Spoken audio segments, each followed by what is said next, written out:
ready, almost a pre-move there, bringing his bishop back home to its starting square, just to hold the fort. That queenside now under lock and key for black, and attention will switch back towards the center. I think that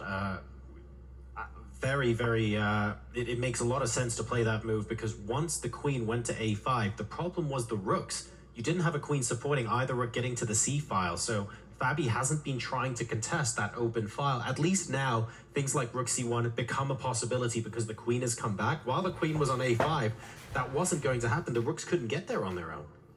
And now might be the only chance he gets to challenge. He plays a very passive move though, Fabiano. Just defends his pawn. Maybe he was worried about his queenside dropping.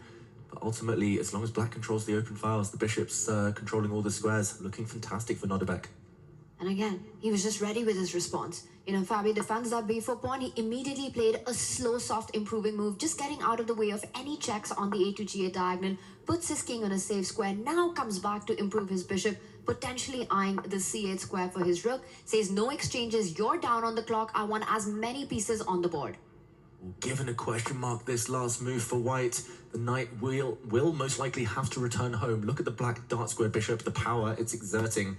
White's pawn chain here, falling potentially. The base is hit. That knight will be recaptured. He's just choosing by rook or by pawn. And ultimately, it's e3.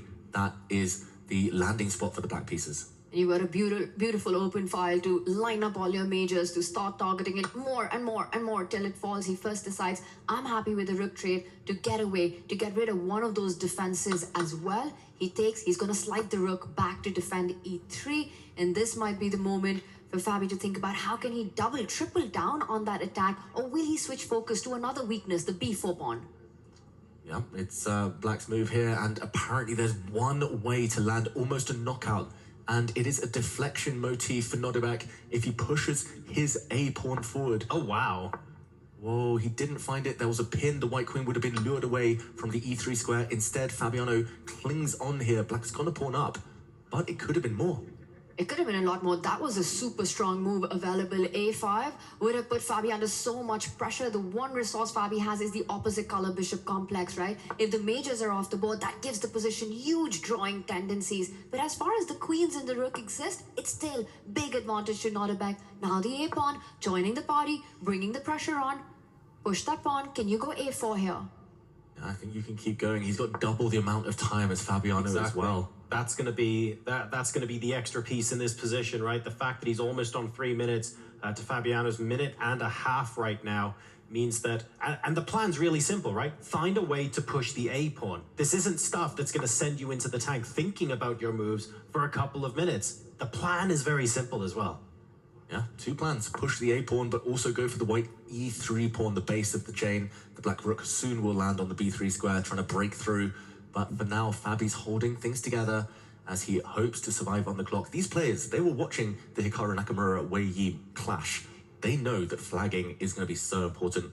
Maybe Fabi hoping now, speeding up slightly, that that might be his route out of this game. And this is something Ivanka mentioned, right? Having this no increment, no bonus time just brings in that sporting element to chess. And you've got to love it because clock management by the very best in the world has to be a skill that you have to have. It shouldn't be made easy for you. Yes, and I mean, the Esports World Cup is really bringing that to the fore for everyone to see as well. It's produced such amazing, exciting matchups, and this is no exception. Now starting to turn this group. Bishop takes d4. We inch closer and closer to Fabi's back rank. And look at this, another retreating move, admittedly harmonizing the queen and rook. But this is feeling like it could be too little, too late. The rook is pinned to the king. Fabi can't get off his half of the board.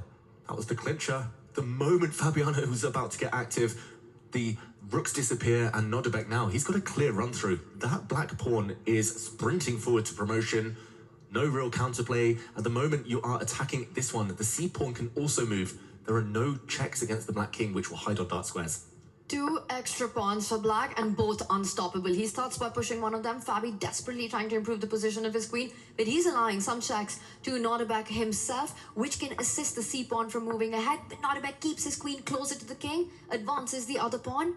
Whoa, he's playing with his king. Ooh. That's brave. Very brave. Now the white bishop is actually doing a very good job, a dual purpose role of stopping the 2 black pawns We'll see a flurry of checks now. The black queen checking the white king. A queen trade would most likely lose the game for Fabiano. You cannot stop the pawns. Instead, the checks continue. At least there's a ray of hope here. 40 seconds, though, against 1 minute 15. That's the biggest problem here for Fabiano Caruana. He is under 40 seconds right now as the checks continue. The black king, where will it find its hiding space? The queen blocks it for now. Queen trade would be game over. He keeps the queens on. He has to. But the checks have dried up. No more ways to attack that black king. The black bishop needs to be improved. Nodirbek is sorting that out. Watch out. The black queen is threatened to dive in with a check now. Any queen trades, it's game over. Even without the black bishop, the black pawns will overwhelm the white bishop. And there we go. Fabi hides. He hides, but he can't hide on the clock. 24 seconds to Nodirbek's 1 minute right now. He had to get the king to safety. Nodirbek, he takes a pause. He knows that this should be winning. He's trying to calculate. He's trying to force the matters. He comes in with his queen. Black's king beautifully placed. Absolutely safe on 8-6. You've got the dark squared bishop. Place everything on dark squares. White queen could not have moved there without allowing a check on the f1 square, so Fabi uses his bishop to stop any checks. The black queen retreats. Ooh, you got to watch out. There were some checks in the air there, but the players are getting nervous. It's all about the clock. Nodirbek just wants to flag Fabi now, down to 12 seconds. He can come in with his queen. He can start threatening checkmates of his own on g3, and Fabi, he's giving up. Nodirbek Abdusattorov is taking the win in game 1. Game number 1 goes the way of Navi. Nodirbek Abdusattorov doing an incredible job there, putting Caruana under such immense time pressure. That was absolutely incredible. Now, how are we going to turn this around? It felt like Fabi, let's call it what it is. He wasn't comfortable for the entirety of that game. This was very different from the last match. It wasn't constantly topsy-turvy.